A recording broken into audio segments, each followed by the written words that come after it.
Maliit na ano to, tulay. Ang init.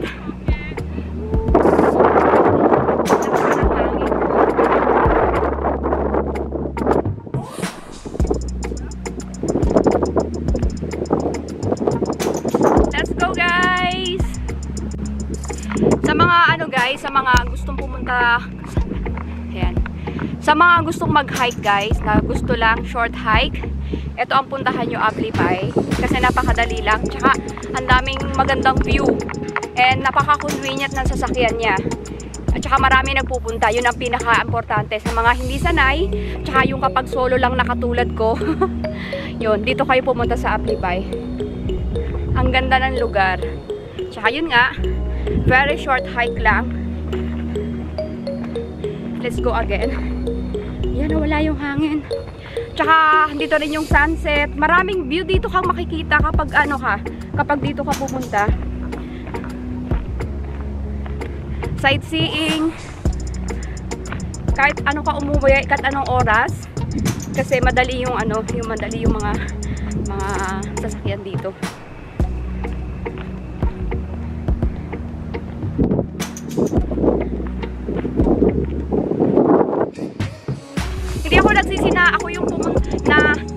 Hindi ako nagsisi na dito ako pumunta, na mag-isa lang ako kasi napakaganda ng lugar. Kanina gusto ko nang bumalik, gusto ko nang umurong kanina kasi nga akala ko hindi ito 'yon. Ito kasi yung island na hinahanap ko kanina. Akala ko dun sa kabila. So yun lang guys.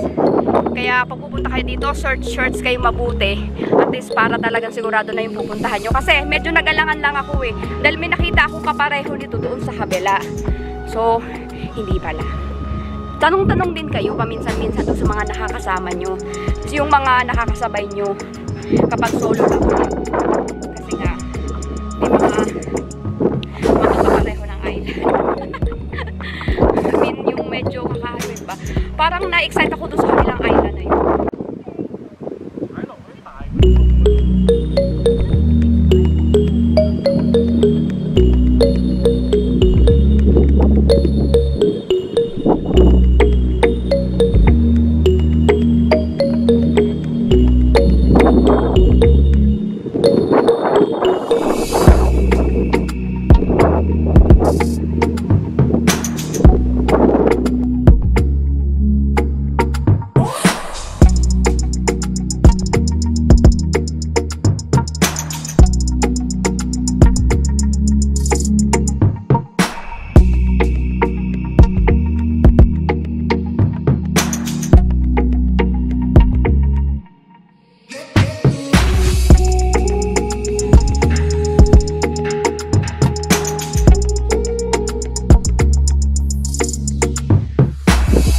eto na guys, yung way papunta doon sa island na yun.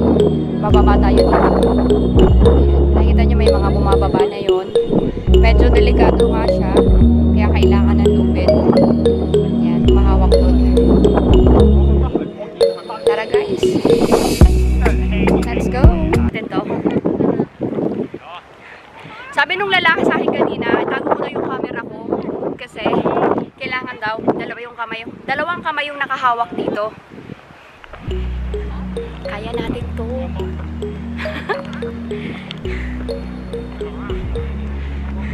Hindi naman siya madulas kasi dry ngayon. Kapag maulan, malamang delikado. Kailangan dalawang kamay yung hawak ko dito.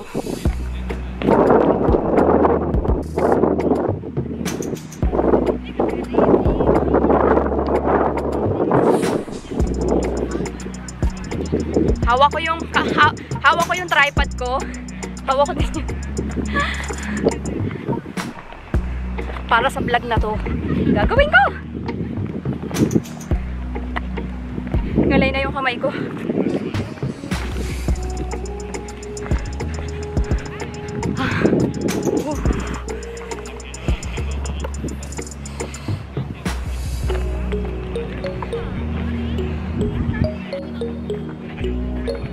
Kailangan ano ka dito, meron kang gloves. Kasi maaaring masbatan yung kamay mo. Hindi ako prepared sa mga manukan lang dito, sa mga manang dito. Nanonood ngayon dyan, nalaki yung gloves guys. So make it sure, baka mamaya sensitive yung mga balat nyo. So please guard kayo. Yung mga check water ko.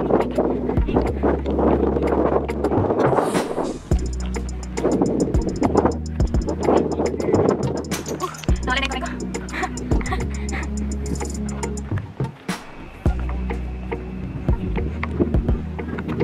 Adventure pa nakakatuwa.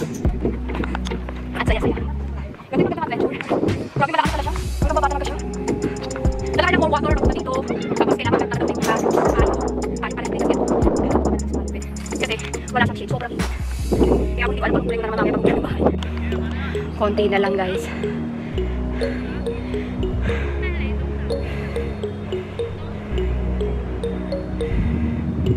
Tsaka mag-wear din kayo ng proper shoes sa pupunta dito. Dito sa trail na to. Kasi siya, bukod sa madulas, yun nga kanina, yung dinaanan natin kanina, dito sa may starting point, pataas siya. Tapos eto naman pababa. Kaya kailangan yung sapatos nyo talaga, proper siya. Huwag kayo magsusuot ng mga hindi talaga pang-hike.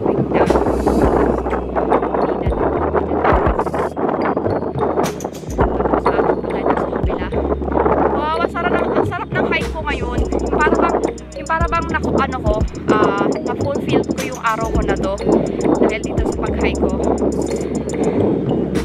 na napuntahan ko yung isa sa magandang lugar dito sa Hong Kong. Tara na!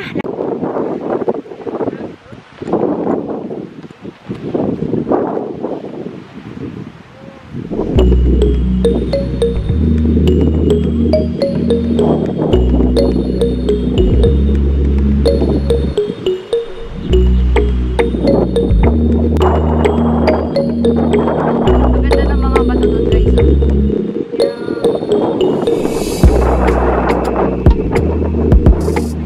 Yan.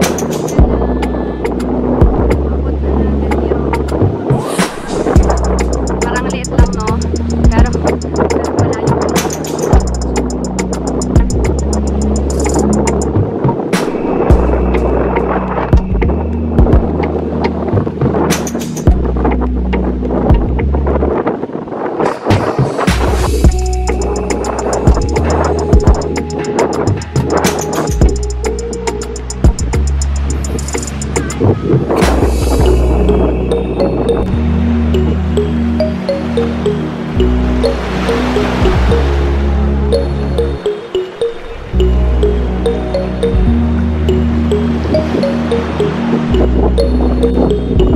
Guys, nakalain nyo yan. Yan tayo nang galing kanina. Ayan, tuktok na yan. Bumaba tayo dito. Ayan.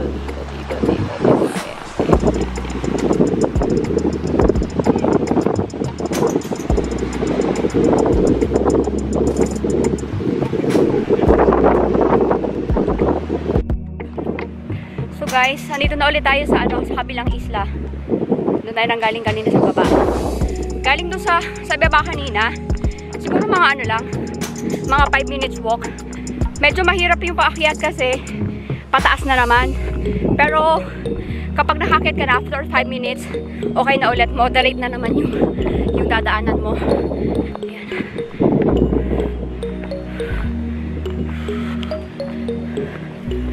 Sobrang init pa rin guys. 1 o'clock na ng hapon.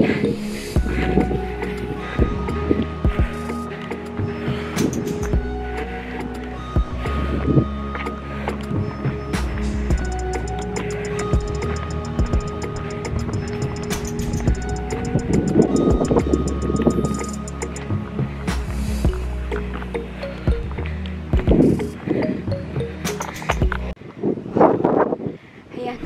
Yung isla na pupuntahan pa natin.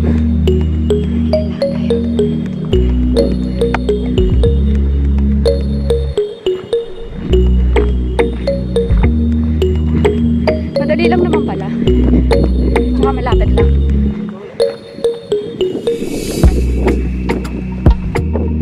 Guys, yung kabilang isla na yon, Ocean Park na. Ayan o, natatanaw dito yung yung mga rice niya. Ayan. Sa kabila na to.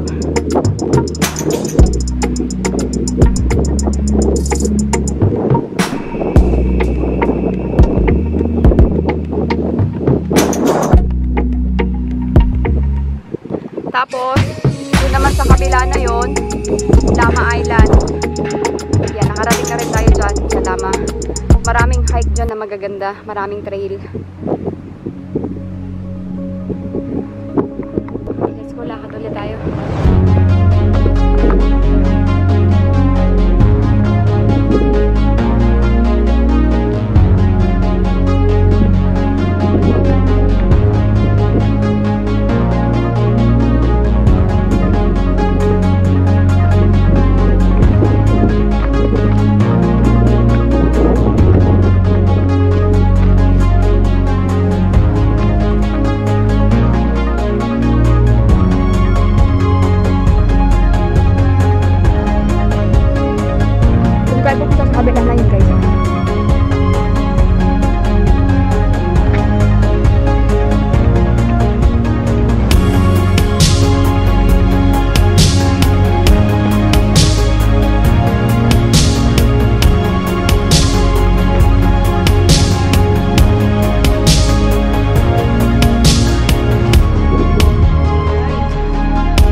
Time is 1:22 PM na guys.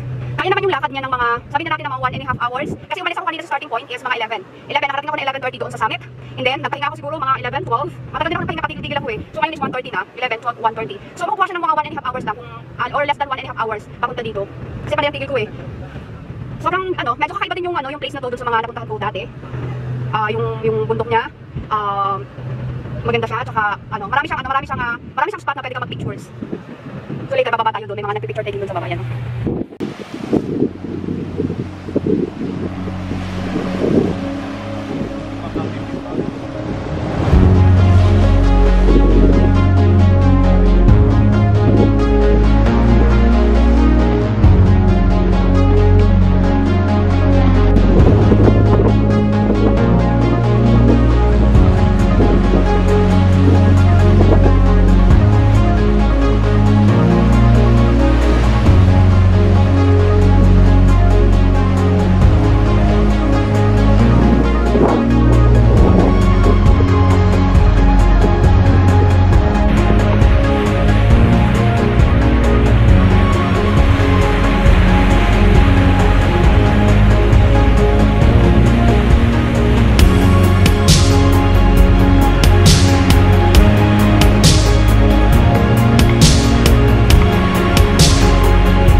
hindi kaya.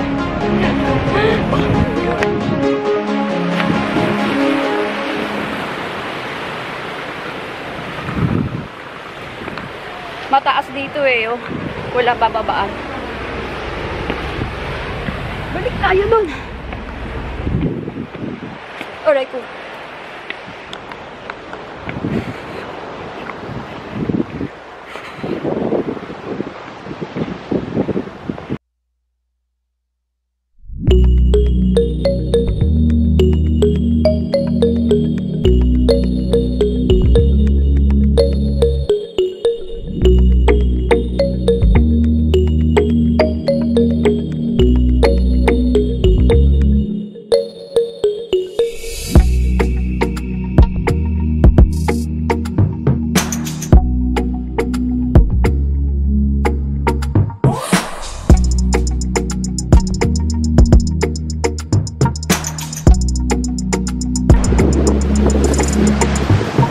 From there kanina guys, oh. Doon. Tapos, baba tayo din. Pwede naman kayo bumaba kahit saan. Yan, sa mo sila bumababa dyan. Pero ako, bumaba dun sa kabila.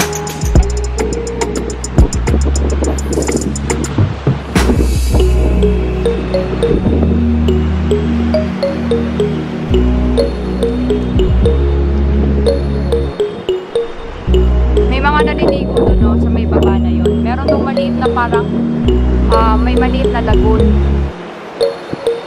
So, may naliligo doon. Kumita ko kanina.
Guys, galing dito sa galing dito sa view na to, para hindi ka na bumalik doon sa doon sa pinanggalingan mo kanina.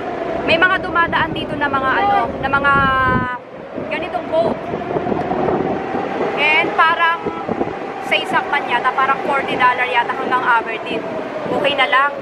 Ayoko nang lakad doon pabalik. Parang napagod na ako doon pabalik.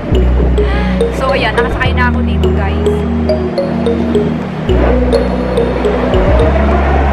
Ako lang yung mag-isa yung pasahero dito. Yan, ako lang yung mag-isa. Kasi kanina yung maaalis lang siguro mga 5 minutes, ganon.